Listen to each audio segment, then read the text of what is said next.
मुझे याद आता है जब गुरु गोविंद सिंह के 2 बेटों को चुनवाया जा रहा था, मुगलों ने, आताताइयों ने, मुसलमान राजाओं ने,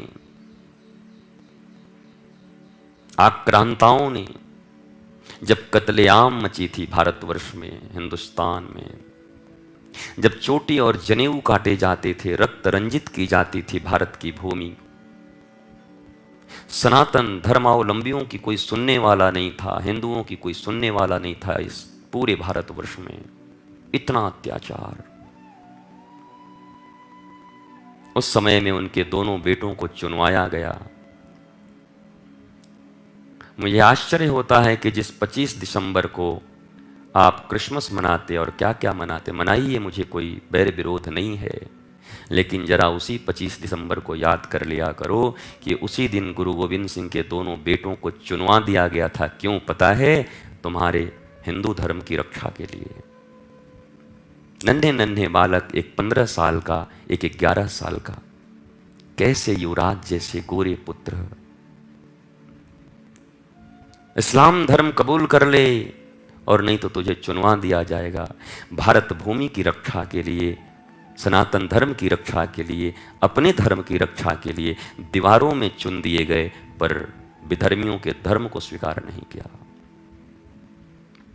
15 साल का बेटा खड़ा था और पहले 11 साल के बेटे को चुना जा रहा था, तो आंखों में आंसू आ गए। तो छोटे भाई जो चुन दिया गया था, यहां तक 11 साल का बच्चा कहा, भैया आप क्यों रोते हो? आप डर गए? आपको क्या हो रहा है? बोला, नहीं नहीं लाला, मैं सोच रहा हूं मेरी आयु तुझसे बड़ी है, पहले मुझे जाना चाहिए था। मैं अपनी आंखों के सामने तुझे जाता हुआ देख रहा हूं, बस इस बात का कष्ट है। पहले मुझे चुन देते। और जानबूझकर वो विधर्मी, वो शासक, वो मुगल, वो मुसलमान जानबूझ के ऐसा कर रहे थे। तड़पा तड़पा के मारते थे लोगों को। केवल हिंदू होना ही अपराध था। ऐसी स्थिति थी इस देश की। उस स्थिति से हमें बचाया है हमारे पूर्वजों ने। तन गंवा दिए, सब मिटा दिया, खानदान के खानदान मिट गए, लेकिन अपने धर्म को नहीं छोड़ा।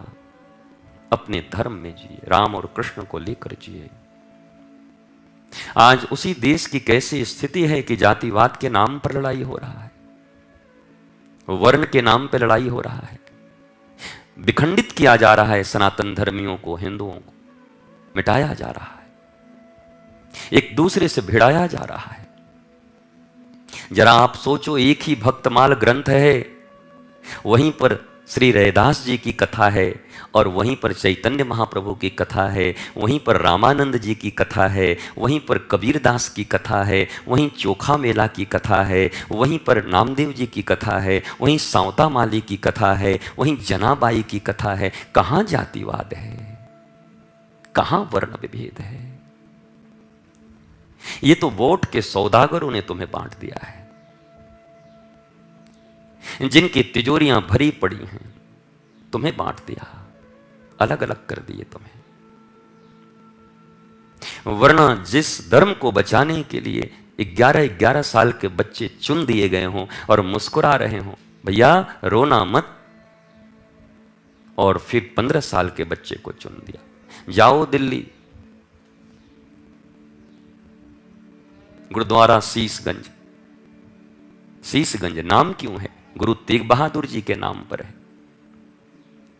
कश्मीरी पंडितों को, कश्मीरी हिंदुओं को जब जबरदस्ती इस्लाम पकड़ाया जा रहा था, बहन बेटियों को मारा जा रहा था,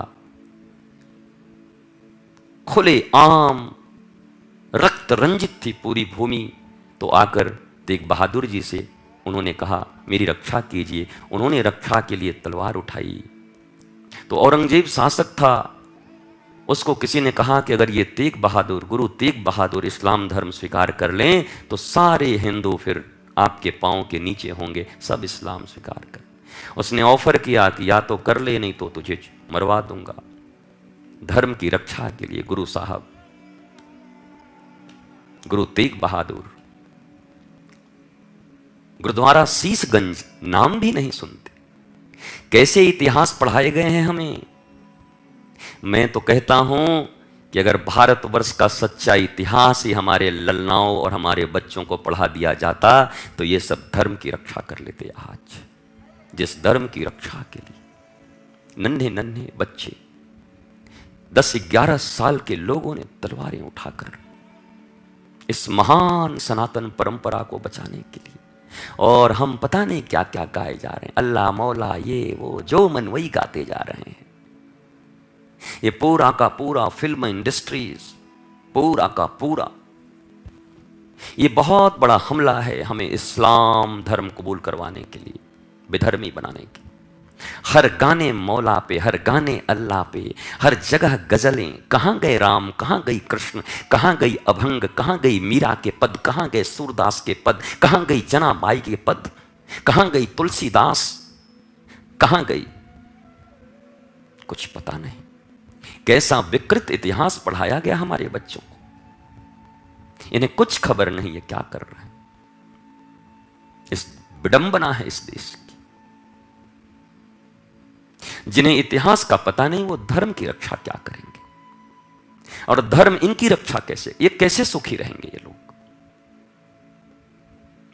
उन गुरु तेग बहादुर जी को आपको पता है गरम तवे पर नंगे बदन करके रोटियों की तरह सेक दिया गया। अब भी स्वीकार कर ले, बोला नहीं, राम मेरे राम धर्म नहीं छोड़ सकता। बालू गरम करा के उनके ऊपर छीटे जाते, गरम बालू।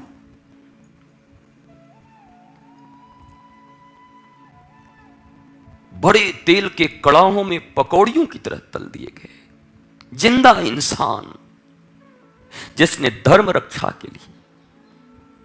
हम उनकी इतिहास नहीं पढ़ते, हम ये बाबर, औरंगजेब, अकबर इनका इतिहास पढ़ते हैं। कितना बड़ा धोखा हुआ हमारे साथ, कितनी बड़ी साजिश है ये हमारी पूरी संस्कृति को और हमारे पूरे मानवता को मिटा देने की। जो सनातन परंपरा वसुधैव कुटुंबकम की बात करता है उसे मिटाया जा रहा है। जहां केवल तलवार, जहां केवल बम, जहां केवल आतंकवाद है वो हमें बनाया जा रहा है। जहां सहनशीलता नहीं, क्षमा नहीं, मार डालो, काट डालो।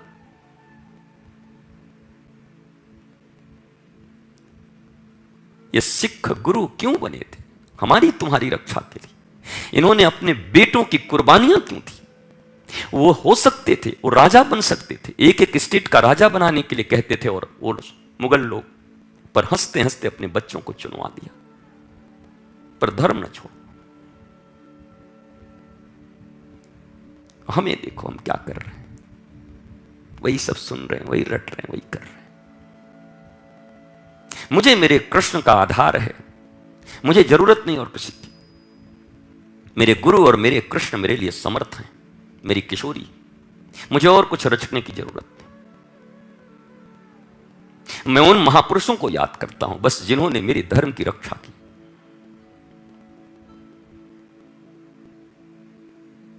इतना अनादर, इतना अत्याचार, रक्त रंजित भूमि है ये। यही वृंदावन है।